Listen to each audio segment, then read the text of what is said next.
Αυτό που θα ισχυριστώ στη συνέχεια είναι ότι η πορεία του Μεσοπολέμου δείχνει από παλαιές απόψεις να είναι παράλληλη με την περίοδο που ξεκίνησε με την κρίση των subprimes το 2007 και η οποία εξακολουθεί να εκτιλήσεται μπροστά μας χωρίς να είμαστε σε θέση φυσικά να προβλέψουμε και την κατάληξη.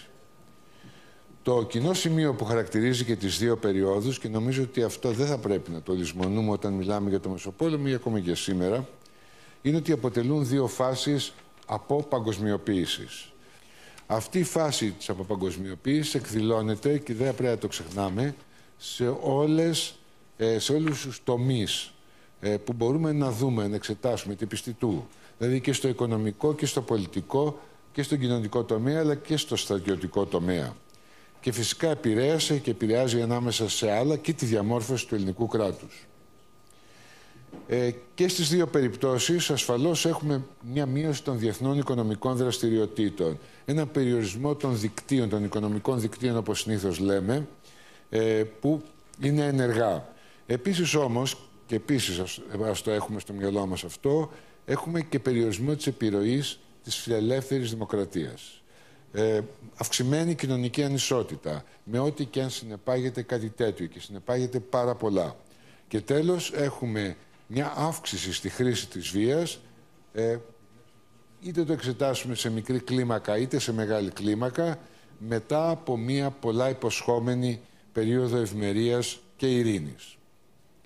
Βασικό χαρακτηριστικό και των δύο αυτών φάσεων, βασικό πλαίσιο αν θέλετε, εντός του οποίου θα πρέπει να επιδιώξουμε να κατανοήσουμε τις επιμέρους αλλαγές, δεν μπορεί φυσικά να είναι άλλο από ένα πολυπολικό διεθνές σύστημα, στο οποίο δεν μπορεί να επιβληθεί μια δύναμη ως ηγέτιδα.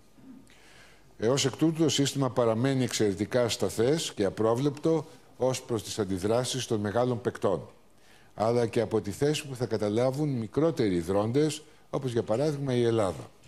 Το σύγχρονο ελληνικό κράτος, το ελληνικό κράτος που όπως το γνωρίζουμε σήμερα, διαμορφώθηκε στα χρόνια του Μεσοπολέμου. Για την ακρίβεια πρέπει να πω από το 1922 και μετά, από του ελληνικού Μεσοπολέμου, με διαφορετικά λόγια. Το ελληνικό κράτος διαμορφώνεται κάτω από την πίεση μιας καταστροφής και της αγωνιώδους προσπάθειας των πολιτικών ελίτ της χώρας να αναβαθμίσουν την ελληνική παρουσία στην νοτιοανατολική Ευρώπη.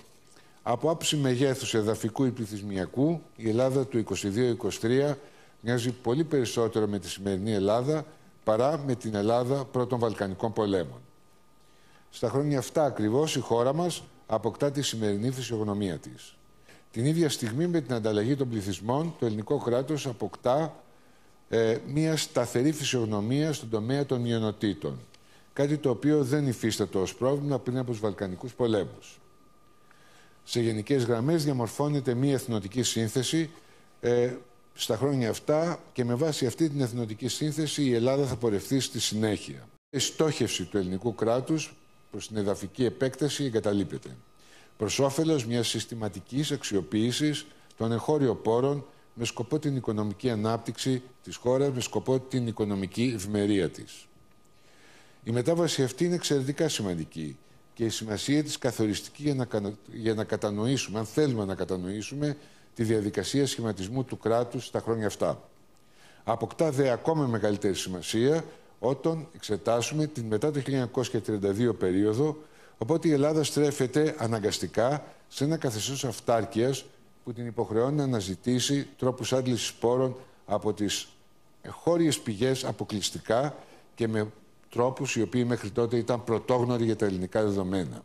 Η αγροτική μεταρρύθμιση και η αποκατάσταση των προσφύγων διαμορφώνουν το πλαίσιο, και από το σημείο αυτό και πέρα οι πολιτικές του κράτους επιδιώκουν με κάθε τρόπο την ενίσχυση των πληθυσμών, έτσι ώστε οι ριζοσπαστικές, πρόκειται για επαναστατικές πραγματικά αλλαγές, να αποβούν ευνοϊκές για την οικονομία. Παρατηρούμε για πρώτη φορά μία μαζική επέκταση της εκπαίδευσης σε όλη την έκταση του κράτους. Με μαζικές προσλήψεις εκπαιδευτικών, αλλά και με την αξιοποίηση δανειακών πόρων για το χτίσιμο σχολικών κτηρίων, κτηρίων που ακόμα και σήμερα μπορούμε να τα δούμε, να τα συναντήσουμε σε πάρα πολλές πόλεις της υπαίθρου. Ο στόχος δεν είναι άλλος από την αφομοίωση των πληθυσμών της υπαίθρου, κατά κύριο λόγο, αλλά και την ενσωμάτωση των προσφυγικών πληθυσμών, πολλοί από τους οποίους δεν μιλούσαν καν ελληνικά. Τέλος, νομίζω ότι είναι απαραίτητο να υπενθυμίσω ότι ακριβώς τα χρόνια αυτά διαμορφώνεται και μία αντίληψη για τις κρατικές οικονομικές πολιτικές εντελώς καινοτόμα σε σχέση με τη μέχρι τότε περίοδο. Η Ελλάδα οφείλει να στραφεί προς την αξιοποίηση των εγχωρίων πόρων της, γιατί αυτός ήταν ο μόνος τρόπος για να εξασφαλιστεί η οικονομική ανεξαρτησία της, αλλά και η ευμερία των πληθυσμών της. Πρόκειται για μία περίοδο που επηρεάζεται άμεσα από τη φάση της αποπαγκοσμιοποίησης, στην οποία είχε περιέλθει ο κόσμος μετά την έναρξη του Πρώτου Παγκοσμίου Πολέμου, και η οποία επιχωρώνει τη χώρα να αναπροσανατολίσει τις πολιτικές και τους στόχους της προκειμένου να βελτιώσει τη θέση της στον παγκόσμιο καταμερισμό εργασιών, αλλά και στη διεθνή ιεραρχία των κρατών, που είχε υποβαθμιστεί σημαντικά εξαιτίας της καταστροφής. Ο Δεύτερος Παγκόσμιος Πόλεμος θα διακόψει αυτή την πορεία για να ξεκινήσει από την αρχή η ίδια προσπάθεια μετά το τέλος του.